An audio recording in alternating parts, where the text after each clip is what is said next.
psychologies, theologies, and also medicine. And so I do a lot of speaking and mentoring, a lot of coaching with people around the world. And I met Andrew through Facebook, and I got actually several different books in the works right now. I spend a lot of time teaching social media, because social media is a huge aspect of all of my clients' world right now. So that's another aspect of what I really am very active in. So I spend a lot of time on Facebook. My basic platforms, I think everybody should find out a lot more, is basically Twitter, Facebook, LinkedIn if it's business to business, and Google+, because Google+ is the one where you actually, the search engines where people actually find you and find out more about you. So I love anything to deal with the mind-body-spirit connection, and that's pretty much my whole terminologies are the mind-body-spirit interconnection, and paying it forward, because to me it is the ripple effect, everything that we do in life. Thank you, Carly. Bill, you go next. Okay, thank you, Andrew. Yes, my name's Bill Fox. I live in the Washington, D.C. area, and pretty much been interested in self-development all my life, and been involved in a lot of organizational change and transformation. And 3 years ago, I set an intention to make a change in the way organizations develop and change, and that sort of launched me on a journey to higher consciousness and self-leadership, and that's what has drawn me to this course. I met Gordana on Twitter, and that led me to this group. Thank you, Bill. And Joe, introduce yourself. Hi, I'm Joanne. I'm married with 2 adult children. I met Andrew through a book. Many years ago, I bought a book that when I was in my early 20s, that I picked up this book. I couldn't understand it, but I knew it was a treasure. And in 2006, I met Andrew. I ordered the book from Steiner Books, and Andrew got in touch with me, and from then on, the rest is history. Thank you, Joe. And Liz? Oh, wait, Joe, where do you live? Oh, I'm originally from the Caribbean, Trinidad and Tobago, but I live in Vancouver, British Columbia. Okay, thank you, Joe. Liz? I'm Liz, and I live in Atlanta, Georgia, although I'm not there now. And let's see, I met Andrew online through Facebook about 3 years ago, and I took several courses and have just loved absorbing this material, and it just really resonated with me. And I'm a coach, and like Bill, I've always been involved in personal growth and the mind-body connection. I teach yoga. I just kind of just keep my coaching practice going, and I'm doing these seminars, and I have 2 teenage boys, and I'm happy to be here. Well, thank you, Liz. Now, Gordana mentioned something, or Carly, which is what we want to try and do. I've been giving personal sessions on reincarnation using Steiner's lectures on karma and reincarnation. And a person I'm very friendly with who lives in Florida, she's an elderly woman. She has been, Steiner saved her life. She was a Holocaust survivor, and she survived because her mother sent her to a Steiner school in, we have Becky, Steiner school in Switzerland, and that saved her life. And so she's been a reader of Steiner ever since. And I told her that I was helping people to get in touch with their prior lives through these Steiner lectures. And she said, well, isn't it too far out? And then I realized that No, that's what they're good for. Steiner's telling you his imaginations about prior lives, about other people's prior lives. And I see that that's what we are doing here with our work. We are sharing things that you can't share with many people. And the fact that we're able to do it and we're not being accused of being crazy is very, very helpful. Yeah. Because if you don't have that kind of help, these insights seem crazy. But the reason for it is that the world is crazy. We are sane in a crazy world. So we have to have company to be able to maintain that kind of imagination. And I see that the response that I get from people, these are no crazier than Steiner's imaginations. But that's what imagination is. And we have to all come to terms with imagination. That's a higher form of consciousness. It's a higher form of thinking. Oh, just a second. This might be Becky trying to get on. So please continue the conversation when I speak to just, hello? Hello, can you hear me? Oh, I'm busy now. I'm sorry. I can't speak to you now, but I will call you back. Okay? Oh, Bye. Okay. Becky, are you I'm there? here. Yes, I am. Oh, okay. Very good. We can't see you because there's a limit of 6 pictures. Oh, I see. But Well, that's just as good. Okay. okay, but we can hear you. We can hear you just fine, and then Very good. we'll get to see you a bit later when one of us wants to bow out for a little while with their picture. Great. Okay. So now let's begin. Becky, introduce yourself to all of us. We've all gotten to know each other a little bit, but let's hear about you. Well, hi. I'm Rebecca Smythe, and I live in Charleston, South Carolina.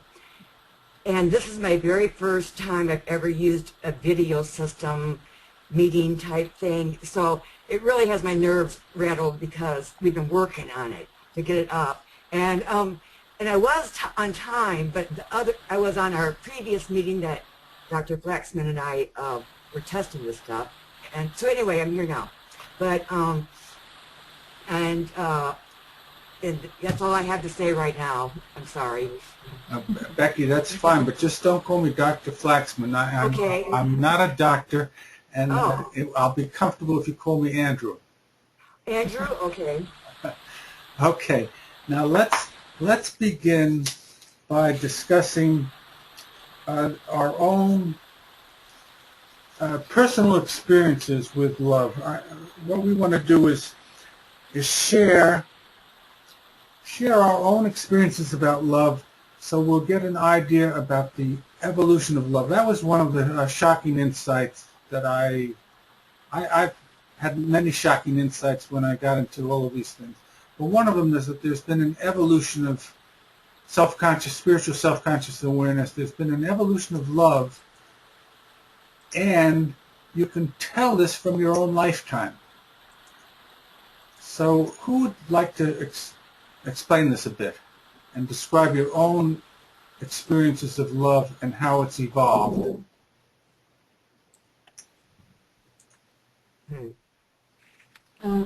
Well, maybe very shortly for me, for instance, when I was a teenager, I feel that I had some kind of ego-based love, that I was expecting that things were going to happen to me because I needed them, and it was conditional love. If you love me, I will love you.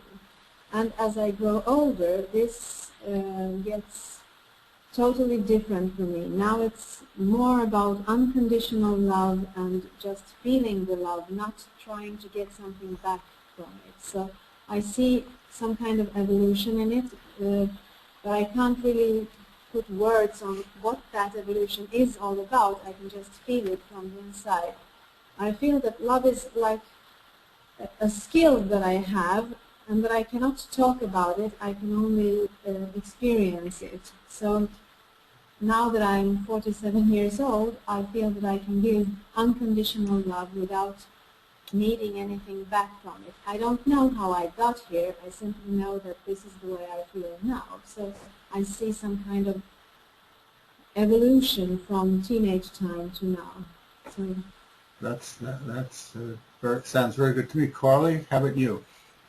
I think this is a subject that is lacking in a lot of areas for people that haven't had a beautiful past, and that's the thing too, that I work a lot with people that have had grown up with a lot of sexual abuse, verbal, physical abuse, and they honestly don't know what love is because they haven't really had the experience of love from their youth or what have you, and so they tended to evolve into relationships that weren't necessarily beautiful or wonderful. And I think, and then as they evolved, with the choice point of choosing to either get the help that they needed or someone adopted them, if you will, because I grew up in that, and what I did was I adopted moms and dads, I adopted brothers and sisters. So for me, I never really learned what love was in terms of unconditional love, being really loved for who I was until I was literally almost in like probably late 20s, 30s. I mean, I'd always had the essence of love because I loved everybody. I loved animals. I was very, very giving.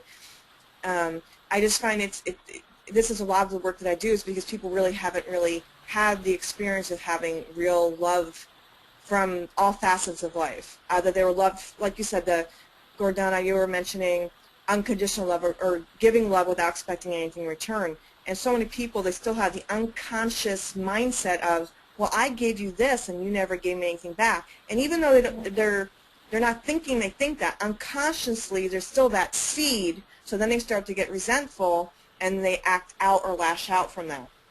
So it's really learning to let go of all these unconscious patterns that we've had to be in the state of literally giving from a place of wholeness and just for the sake of giving and for no other reason.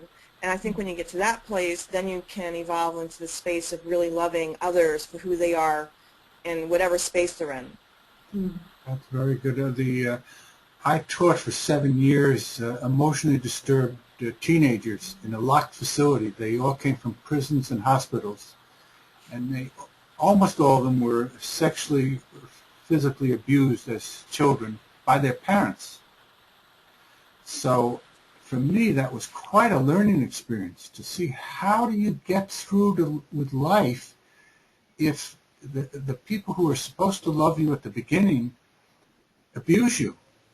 And like every other good teacher, I learned from these children enormously about just what you're talking about, Carly. This was quite an experience for me, and I had such high regard for those children, such love for them, to get to wherever they were in life, to get to that point from that kind of background. I was very, very impressed with them, much more impressed than they were with themselves, but that helped. Loving is really the answer to everything. So if you know how to love like you're both describing, that is medicine, wonderful medicine for everybody you contact with. Bill? Very powerful. Bill? Do you hear me, Bill? Sure. Yes, I can. Can you hear me now? Yes. Okay, good. Yeah, for me, I've evolved through different stages, and I guess maybe I'll focus in on the last year since I went through the awakening experience. And what has happened a lot for me is that I've come into connection with a lot of women, and a typical experience that happens here is I do discover that they've been abused as children in their families, and I'm able now to express this unconditional love. It seems like I'm able to go to the heart and speak to them from that level unconditionally and allow them, to experience something different that they don't expect. And this keeps happening over and over again. But it's helped me evolve on that spectrum to come to an unconditional place and, not expect anything in return, and then see the impact on them of them experiencing this. Thank you, Bill. Joe, any you?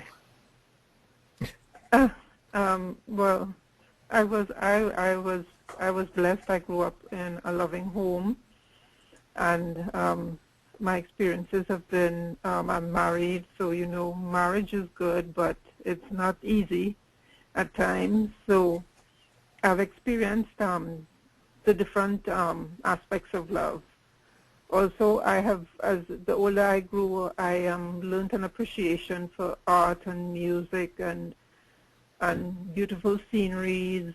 So I'm now trying to develop the unconditional love, which I think is a spiritual force that that is so wonderful. It's free from human emotion. It's not subject to human emotion, and there's no why or because of it, or no question about why it's being done. It simply is.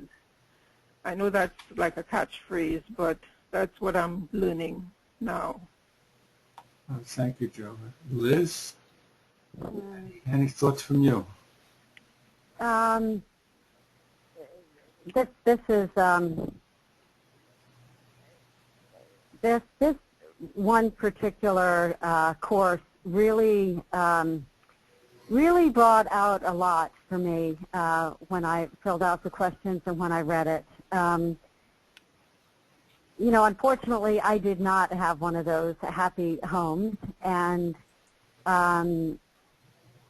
my experience of love early on was really found in nature. I really grasped on to not finding love through people, but through nature and what I called spirit. I didn't have anything else, it seemed.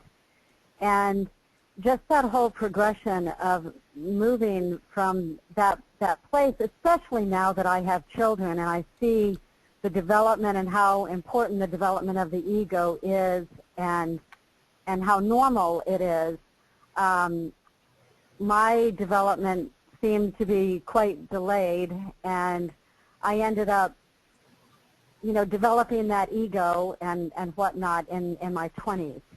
And so for me, this has just been, it's been a wave-like pattern. However, what has carried me through the whole time was this spiritual love that was not found in the Catholic Church that I grew up in, that was not found in people early on, and now it is. It is found in people everywhere. It's found in nature. It is the essence of everything for me. So my transformation has been pretty huge, but it's also been very telling to really see how strongly the ego needs to have that voice to experience the ego in order to experience our spiritual freedom, that we really do have to go through those stages. And, the evolution of mankind has to go through those stages as well. But, however, for me individually, it's been a huge wake-up call to really understand the ego and that way, and to understand the spiritual development from it, if that makes sense. Yes, it does. Quite a bit, Liz. Thank you. Becky, anything that you can add or say about this? Well, for me, through our circumstances, we were a neglected tribe of children, I'll say. And we really didn't have any examples of love. In fact, I've been married twice, and the first time, I think I married my husband because his mother would hug me. And when I first met her, and she hugged me, and I felt what that felt like. Okay, what that felt like, I loved him more, but really it wasn't meant to be. It was just to feel that was wonderful. So I love big, and I love nature and colors and people, and the thing for me is accepting love and let myself be loved by others. Thank you. Thank you, Becky. The course, the lecture guide, describes this evolution of love amongst the participants of the symposium. So there you start with very physical, sexual love, and then you go to different stages, And then you get to Socrates, where he then has what you all mentioned about some sort of spiritual state of love. It has nothing to do with the preceding discussions. And it's quite a brilliant piece of art. I mean, the one speaker after another is so convincing and beautiful, and defending different levels of love. And then you get to Socrates, and everybody claps at his speech. And then you get something after Socrates. You get Alcibiades coming with a whole different attitude, very strange, and it's about action, about doing something about love. And it's very interesting because Alcibiades was the sort of the opposite of Socrates. They evidently were, there's an older man and a younger person, and they were evidently in love with each other. I don't know in what way, shape, or form, but like the opposites being attracted to one another. So that's very interesting. But then the lecture guide goes on to discussing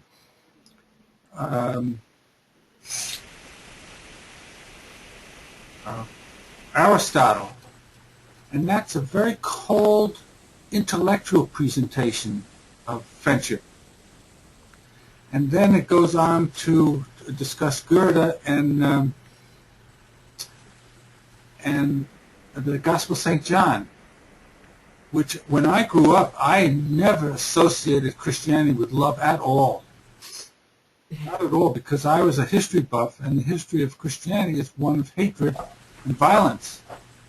So this was one of my awakenings, to realize that really Christianity is really the religion of love, and the St. John Gospel is really trying to get you to experience love in the way that that all of you have mentioned.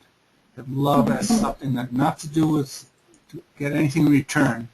That pure love of really just doing something out of love, which is how people create. Real creators are doing this.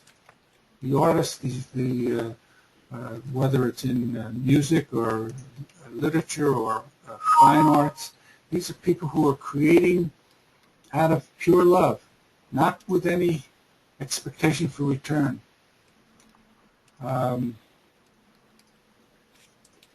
But this is, for me, this has been the same as with all of you.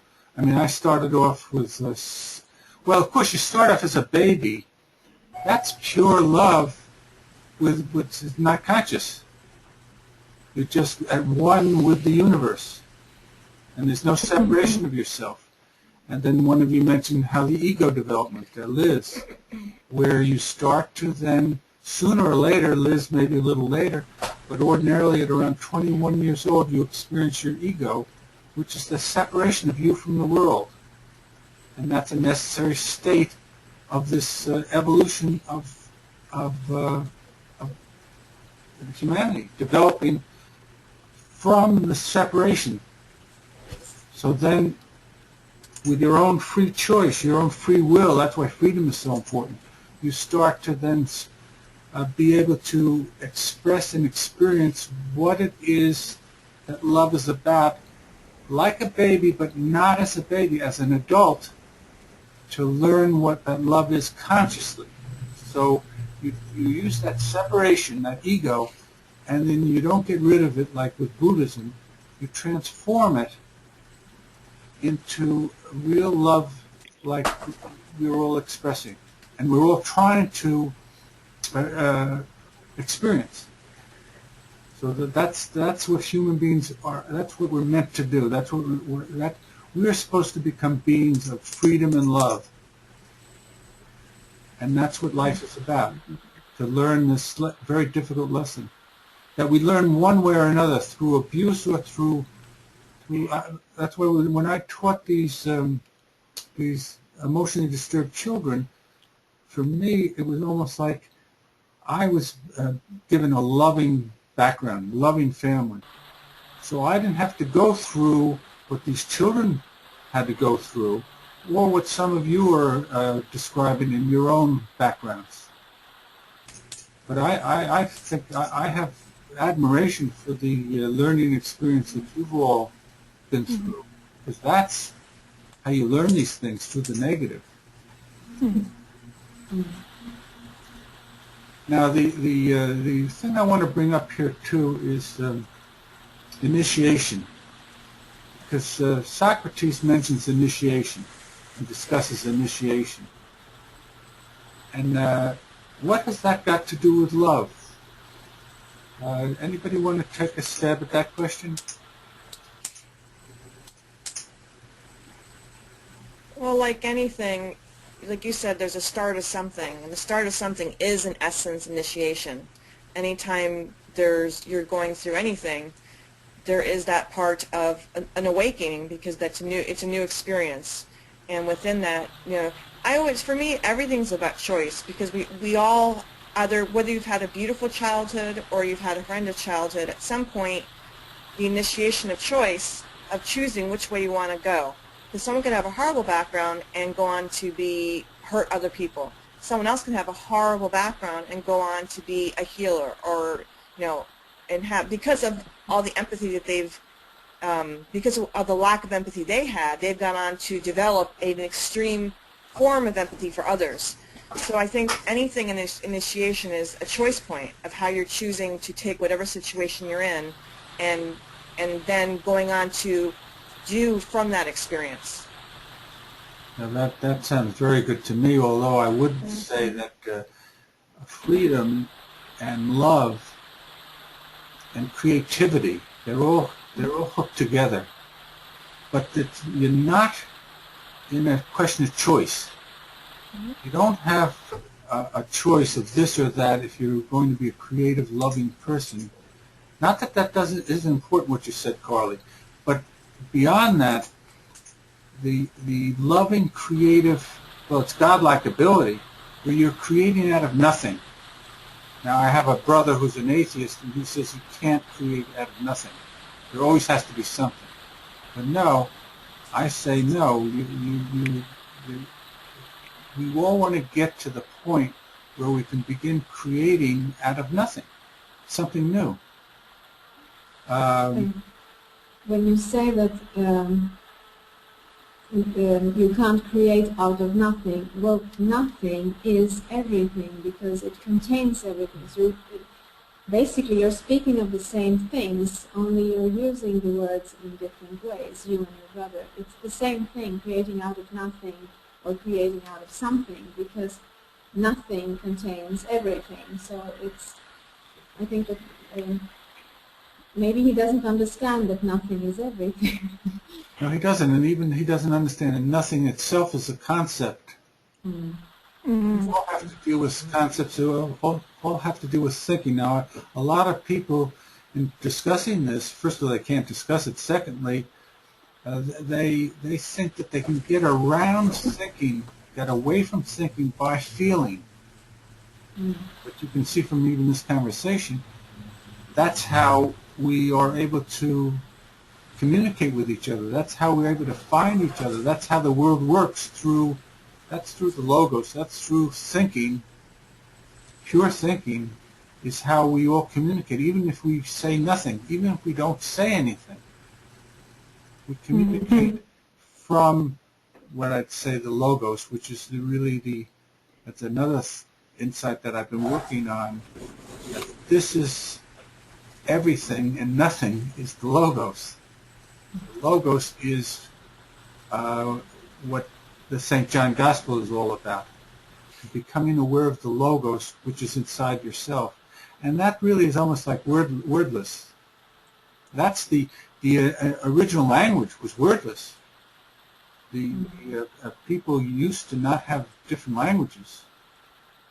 That was the Bible has so much in this. I mean, the Tower of Babel is not just a fable. That's describing in a picture how people began to be separated, and language is a part of this separation. I thought that was very, this was very insightful. This was written by a woman. This lecture guide. She passed away at a very young age. She was a very beautiful woman. The way she has these categories and the evolution of these different states, I found very interesting. Also, at the end, she talks about the physical sex, becomes the emotional eros, then becomes the intellectual philia, and then agape. But humanity goes through this, and so have we all gone through this process. Now, I know my wife and I, when we first read this, we were horrified. We couldn't bear the concept of agape, which you've all described. But that's the way it works with particularly people who are going through this materialistic condition. Agape seems like almost like a horrible, unattainable development of love. But that's really what we're on earth to learn. This condition of love that's agape, that has nothing to do with sex. Being a mother is I find a very, I'm not quite envious of it, but to me it's a marvelous process, an experience to be the mother of a child. Fantastic experience of love. And when you have that kind of love, you see that love, even though the child was created through sex, by the time the child is born, the love that you have for that child has nothing to do with sex whatsoever. Nothing. Mm-hmm. So it's interesting how these different things give you the experience to go through this evolution that we're talking about. I think that the reason why it's so hard to speak about love and to define it in words is because somewhere it's the essence of God, or all that is. So if we start talking about it, we make it smaller than it is. And that's why it's so hard to speak about it, because we make it smaller than it is. When we talk about unconditional love, or agape, I think that many people misunderstand this by thinking that you have to be nice to everyone, that you have to love everyone all the time. It's not about that. If we think of how God would react, sometimes to give unconditional love is to leave someone alone, not interfering with something, just to leave them alone to do things as they are. For instance, I have a father that is not very nice to me, and he's really a terrible person. And if I'm going to have unconditional love for everyone, then one might think that I must love him. But I can love him on a distance. I can say I forgive him for everything that he has done, but I don't want to have him in my life. So I can close him out of my life without hating him, without having any other feeling for him. Just stay in forgiveness, and that's also unconditional love. You don't have to love people as we experience love. You can just leave them alone, and that's one kind of love also. So I think that's why unconditional love is so scary to people, because they can't love everyone. It doesn't make any sense to you what I'm talking about. That is how I'm able to reach people with my sessions on reincarnation, repeated earth lives, because you can find out what caused you to have this father or friend or person you're dealing with who is you have such enmity for, such a dislike for. And then if you'll discover the particulars behind reincarnation, the karmic reasons for these things, you will discover how this is why you picked your father or your enemy or whatever, so that this gets you beyond what you said, which is a very high state, Gordana, but it will show you how you can really love your enemy Not that you have to do anything differently than you're doing, but how this enemy is your best friend, because you've put that enemy in your life as your father or your parent or whatever to have you go through this experience. Now, very often, that experience is what you have created because you've done that to somebody before, and so you're getting paid back in a learning experience what you've given to somebody. Now, this is where I say you have to become comfortable with your imaginations, because these things are so crazy that to take seriously your own imaginations is really quite a task. Somebody else has joined us. It's me, Joni. I just figured it out. Okay, Joni. Glad you're here. I just went around the Facebook world to find out what was going on. Very good, Joni. Becky, how about you? Have you anything to add, Becky? No, thank you. Well, actually, if you go into what you were just saying, Andrew, the premise of it all is teaching people that we all travel in soul clusters. And so actually reincarnation to reincarnation and reincarnation, you're traveling within the same soul cluster, if you will. So in a previous life, your father might have been your sister, your brother might have been your employee, etc. And when people start to realize we're all interconnected and we are traveling in these soul clusters, will understand that there's the reason of the evolution of what's going on in your life presently. But then tying back to what Gordana was saying about the unconditional love, when we work with people that have had traumatic backgrounds, one of the things that I've seen to be very, very helpful is when you tell a person of rape that they have to forgive the person that raped them, that they're like, no way on God's green earth am I going to do that. However, if you separate that and you explain that to them, they don't have to forgive the person, the act. They do have to forgive themselves, and they do have to forgive the person. They don't have to forgive the actual physical act. When you can make that little distinction of separation, they can then actually learn, then they do learn to forgive themselves and the person, because then they realize that that person went through something in a previous life or in the era where they grew up with. There isn't any person on this earth that's gone on to hit someone or hurt someone that haven't experienced it on some level within their lives, within their childhood. So if you can look at other people, our parents, like Gordana was saying about her father. The funny thing is, I can relate to that. And you can basically look at it and go, okay, my parents, I love my mother because she gave birth to me. I don't necessarily have to like different components of what I grew up with or what she didn't protect me from, or etc. It's separating those little, and it's semantics and wording, and it's just basically going, well, if I didn't have the father that provided the sperm to impregnate my mother to give birth to me, so on some level you have to love them because they created you. And then there's that separation of going, well, I don't need them inherently in my life if it's going to create drama or something that's not healthy. Yeah, I can still love them because they gave me this, or they are my mother and my father. And then, basically, like Gordana was saying, you have to make the decisions as to who you want to surround yourself and who you want in your life. And if those people are toxic and creating drama and negativity in your world, you don't have to allow that into your world. Doesn't mean that I still don't have a love or love them on another level. So that soul clustering and teaching of the soul cluster essence allows people to understand the dynamic of the reincarnation, and also within this world. Yes, that's very good. I would go further than that, and why this concept just overwhelmed me. That I started to realize I picked my parents.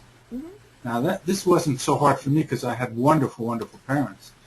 But for people who have had abusive relationships with their parents, that is so difficult to even begin to understand how on earth you could pick this life for yourself.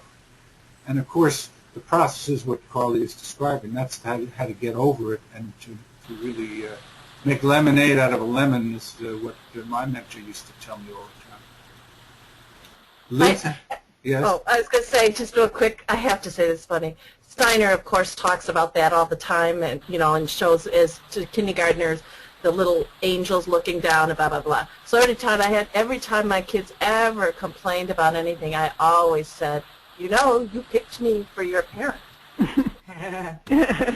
Now that might be useful and not to be brainwashing, because I find that my children now sort of accept that without really experiencing it. But that's what we all have to learn how to do, to experience these things. But it's being able to use your imagination and trust it. I want to, there's another level, real quick, I wanted to ask you or suggest. In my experience, since I had wonderful parents and my children's, I enjoyed being a Steiner parent with my children. In the end, for me, my difficulty, and I've heard about past life, was with my husband. And he eventually betrayed and stabbed me in the back, which I often have shoulder blade back problems. But anyway, one of the things that through all these studies that I'm learning is that he's kind of the novelist, or the mental, emotional training for me to be connected to the higher energy or the higher planes. And I no longer, regardless of the good that happens or the bad that happens, it is what it is. But consciously, I'm much more aware with this divorce separation of how I look at it, and more importantly, my roles. And Catholic-wise, it's stumped me for years. You know, the 10 Commandments don't list 1 through 10; they're all equal. So that being said, I find that difficulties, financial, health, relationship, are catalysts for me to reflect back to myself and find ways to approach that situation, person, from a higher energy of love, appreciation, gratitude. And the more I do that, the more insignificant the act becomes, and the more aware I am when I'm in victim mode. So for me, you know, it starts back with the Catholicism, the Steiner saying, I mean, if you pick your parents, you pick this, they have soul contracts, we're all part of cellular communities, soul pods, then you got to accept the bad with the good, because we're all bumping around here. But now, and I have been carrying on a one-way conversation with my ex, who's 65 and older, and astrology rise real quick. He's similar to Michael Jackson, the Virgo, Pisces. So for me, the astrology on top of it, I now have an approach that just reminds us all we're here to learn our lessons of love and appreciation for the expansion. And thanks to Andrew, all this revisiting these amazing philosophers and authors and plays and all of that gives us tools and empathy that it is a game of life, and we're all here to learn how to love, in my opinion. So those difficulties are what they are. You can't change them. You're only responsible for your response to them, which is ultimately expansion of love. So if you have an opinion about it, great, but that's, you know, I just think that we all have difficulties, whether we're raped or we get cancer or we get thrown off a cliff or whatever. But you got to accept the good with the bad as it is without any judgment, and then reflect on it and see how you can either reapproach it, because I now have no legal responsibility to my husband, but I do have, you know, all kinds of energy things, and I don't know what's going to come in my life next. A new man, a new house, a new job, new whatever, but whatever comes, I want to be sure I'm practicing the highest possible energy in how I look at it and respond to it. That's all. Thank you, Johnny. Liz, do you have anything to add? Liz? Oh, no, I'm good. Okay. I was just going to add this to Joni, that sometimes when we go through hard experiences in life, I usually ask myself one question, and that is, where is the love in this moment? Because there's always love in every moment, even the bad moments. And particularly the bad moments, if you find love in them, then you have resolved them. So you have this initiation when you ask yourself this question and you find the answer in even the worst situations in life. So I think that's a question we need to ask ourselves every day, every minute of our life. Where's the love in this moment? And answer it to ourselves. Ultimately, the difficulties, and after 33 years of marriage with this man, he's my greatest unwanted contrast teacher. Energetically wise, he was 40% compatible. You can't throw the baby out with the bathwater. But it's taken 5 years for me to say, what were the lessons for me? And I just have to trust. I have to trust a higher power. But the lessons, as you said, is what is the love lessons for me? Yeah, very good. Bill, do you have anything to add? I guess what's coming up for me, I was just reading a book this week, and it was on quantum thinking, thanks to Gordana's influence.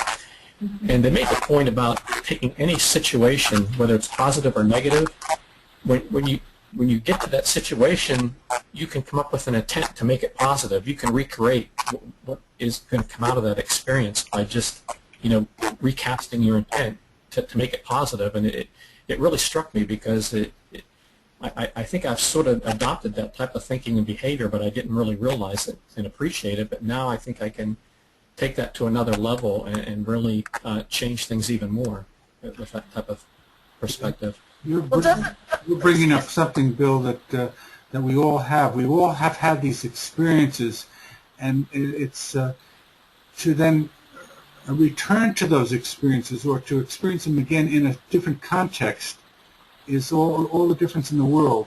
I know that everybody has had all of these experiences, but we ignore them. They're inner experiences. We've learned for 500 years now, we've been exploring the outer world, and now we have to explore the inner world, and that means listening to our deeper selves. It's be quiet and you'll hear God. That's what the prophets told us, and that's what we have to learn how to do. But Bill, are you talking about the Dark Night of the Soul? No, the name escapes me. The book. I'll look it up here a second. Yeah, what was the name of that book again? Quantum thinking. Let's see. I pulled it up on my Kindle here. It's called Do You Quantum Think? New Thinking That Will Rock Your World by Diane Collins. Okay. I think that what you're referring to, Bill, is that we can recreate our future by revisiting our memories and looking at ourselves from a different perspective.